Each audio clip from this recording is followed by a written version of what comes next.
차정원 짓이야. 걔가 판 함정이라고. 주영채가 주하늘 앞에서 그 말을 뱉는 순간 주하늘은 숨이 턱 막히는 느낌이 들었습니다. 주영채 목소리는 울먹이지도 않았고 억울함을 호소하지도 않았습니다. 오히려 결정처럼 단단했습니다. 누군가를 찍어 눌러야만 살아남는 사람의 눈빛이었습니다. 주하늘은 입술을 꾹 다물었습니다. 주영채가 흔들리는 걸 보고 싶지 않았습니다. 하지만 주영채의 말은 너무 정확히 차정원만 겨누고 있었습니다. 주하늘이 조심스럽게 물었습니다. 정말 정원이도 그렇게까지 했다고 믿어? 주영채는 짧게 웃었습니다. 그 웃음이 더 섬뜩했습니다. 믿고 말고가 아니라 그렇게 만들어야지. 주하늘의 등골이 서늘해졌습니다. 주영채는 진실을 말하는 게 아니라 진실을 만들려고 하고 있었습니다. 그날 이후로 회사 안공기가 달라졌습니다. 사람들은 직접 말을 하진 않아도 차정원을 보는 눈빛이 바뀌었습니다. 누군가는 뒤에서 속삭였고 누군가는 차정원을 보고 말을 멈췄습니다. 영채 씨가 함정에 빠진 거라더라. 차정원은 그 말을 들을 때마다 손끝이 차가워졌습니다. 억울함보다 먼저 숨이 막혔습니다. 소문은 사실로 싸우지 않습니다. 소문은 사람을 먼저 눌러버립니다. 차정원은 버텨보려 했습니다. 그런데 주영채는 차정원이 버틸 시간을 주지 않았습니다. 며칠 뒤 둘만 남은 사무실에서 결국 폭발이 터졌습니다. 문이 닫히는 소리와 동시에 주영채가 차정원에게 바싹 다가왔습니다. 주영채의 손이 차정원의 멱살을 확 잡아챘습니다. 차정원은 숨이 턱 막혔고 목이 당겨지면서 시야가 잠깐 흔들렸습니다. 손끝이 저릿했지만 차정원은 눈을 피하지 않았습니다. 차정원이 이를 악물고 말했습니다. 너야말로 리플리가 돼버렸어. 주영채의 눈동자가 흔들렸습니다. 주영채는 그 단어가 찔린 걸 인정하지 않으려는 듯 더 크게 숨을 몰아쉬었습니다. 그리고 악을 쓰며 소리쳤습니다. 건양 그룹은 내 거야. 나 주영채 거라고. 목소리가 갈라졌습니다. 분노 같았지만 그 안엔 절박함이 더 짙었습니다. 주영채는 회사를 말하는 게 아니었습니다. 주영채는 자기 존재를 붙들고 있었습니다. 차정원은 멱살을 잡힌 채로 숨을 고르며 낮게 되물었습니다. 그걸 내 거라고 말해야만 내가 살아있는 것 같아? 그 한마디에 주영채의 손이 멈칫했습니다. 주영채는 멱살을 놓고도 손이 떨렸습니다. 부끄러움 때문이 아니라 무너질까봐 두려운 사람의 떨림이었습니다. 주영채는 차정원을 노려보며 이를 갈았습니다. 그래. 너는 끝까지 나를 사람 취급 안 하지. 나도 너를 사람으로 안 봐. 그리고 주영채는 사무실을 뛰쳐나왔습니다. 복도를 터덜터덜 걸어가는데 어깨가 축 처졌고 시선은 바닥에 박혀 있었습니다. 그 모습을 본 직원이 놀라서 말을 걸었습니다. 왜 너클 놓고 다녀요? 주영채는 대답하지 못했습니다. 주영채는 입술을 꽉 깨물고 지나쳤습니다. 그런데 그 뒷모습이 누가 봐도 끝으로 가는 사람 같았습니다. 그날 밤 집에서 주영채는 결국 머리를 부여잡고 주저앉았습니다. 이마에 식은땀이 맺혔고 숨이 가빠졌습니다. 진세훈이 급히 다가와 주영채의 어깨를 잡았습니다. 영채야, 정신 차려. 주영채는 울지 않았습니다. 대신 눈이 붉게 충혈된 채 이를 갈며 중얼거렸습니다. 세훈 씨, 나 다 뺏길 것 같아. 진세훈은 순간 말이 막혔습니다. 진세훈은 주영채를 위로하면서도 동시에 계산하고 있었습니다. 주영채가 무너지면 그 다음 칼은 어디로 오는가? 그 칼이 자신에게 올 수도 있다는 걸요.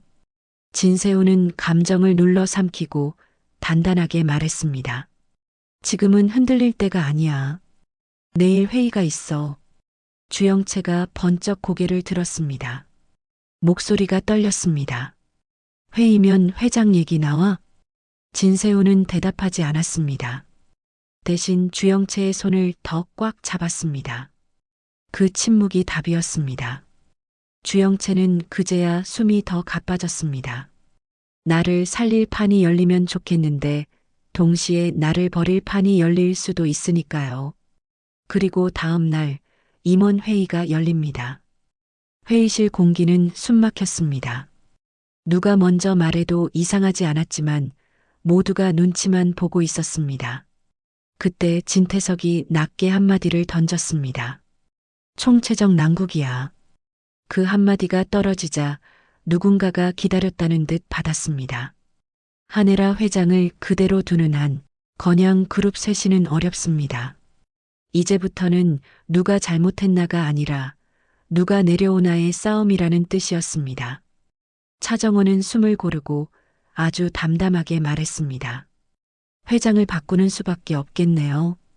회의실이 얼어붙었습니다. 그 뒤로는 더 이상 단체 회의에서 결론이 나오지 않습니다. 결론은 늘 회의실 밖에서 만들어지니까요. 그날 저녁 공난숙의 집. 공난숙은 테이블 위에 놓인 자료를 천천히 넘기고 있었습니다. 얼굴은 차분했지만 눈빛은 계산으로 차가웠습니다. 차기 회장직에 우리 진세훈 부사장 추천하는 건 오케이. 오케이라는 단어가 너무 담담해서 더 무서웠습니다. 설명도 없고 감정도 없었습니다. 그저 이제 이쪽으로 간다는 선언이었습니다. 맞은편 사람이 조심스럽게 물었습니다.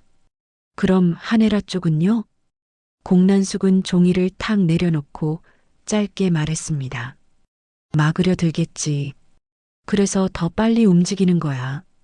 그 말이 끝나자 그 집안의 공기가 한 단계 더 내려앉았습니다. 이제 누가 누구 편인지가 정해졌습니다. 그리고 같은 시각 한혜라의 사무실. 한혜라는 창밖을 보다가 갑자기 고개를 돌렸습니다. 옆에는 비서인지 측근인지 누군가가 서 있었습니다.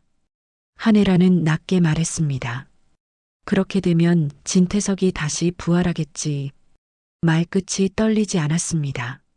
무서운 사람은 흔들리지 않습니다. 한혜라는 곧바로 결론을 잘랐습니다. 막아야 돼.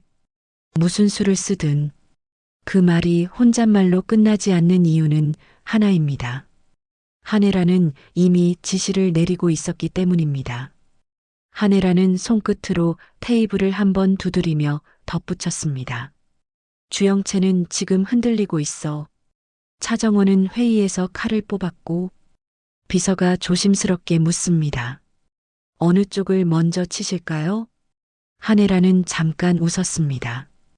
웃음이 아니라 결심을 확인하는 표정이었습니다. 둘 다.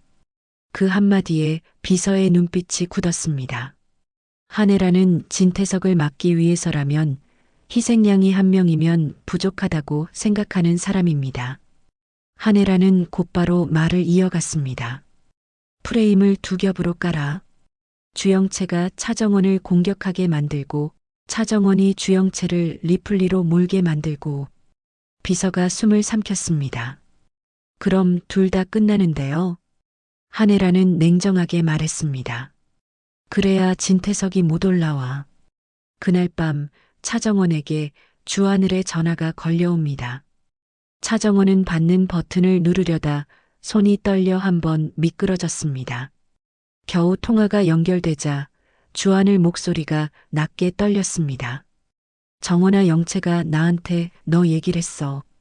근데 이상해. 영채가 무너진 게 아니라 누가 영채를 밀어 올리는 것 같아. 차정원은 그 말을 듣는 순간 얼굴에서 피가 싹 빠졌습니다. 숨이 멎는 것 같았습니다. 차정원은 이제야 깨달았습니다. 주영채가 만든 함정 프레임은 주영채 혼자 만든 게 아닐 수도 있다는 것.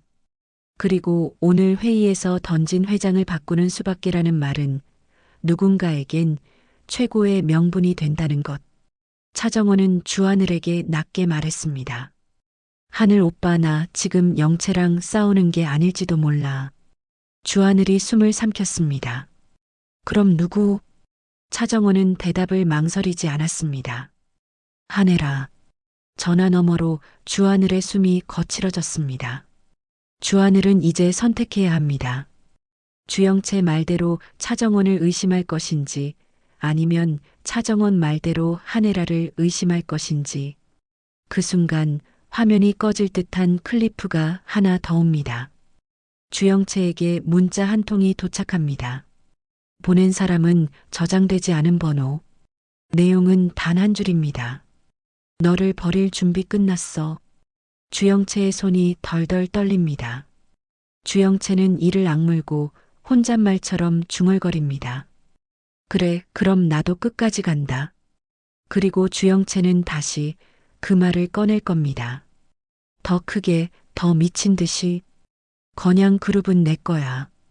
이제 그 말은 욕심이 아니라 전쟁의 시작입니다. 오늘의 이야기는 여기까지입니다. 드라마 여백은 본방 이후 인물 마음을 따라가며 다음 이야기를 조심스럽게 예측해보는 채널입니다. 이런 감정선이 좋으셨다면 구독과 좋아요로 함께 해주세요. 여러분의 한 번의 응원이 다음 영상 만드는 힘이 됩니다. 시청해주셔서 감사합니다.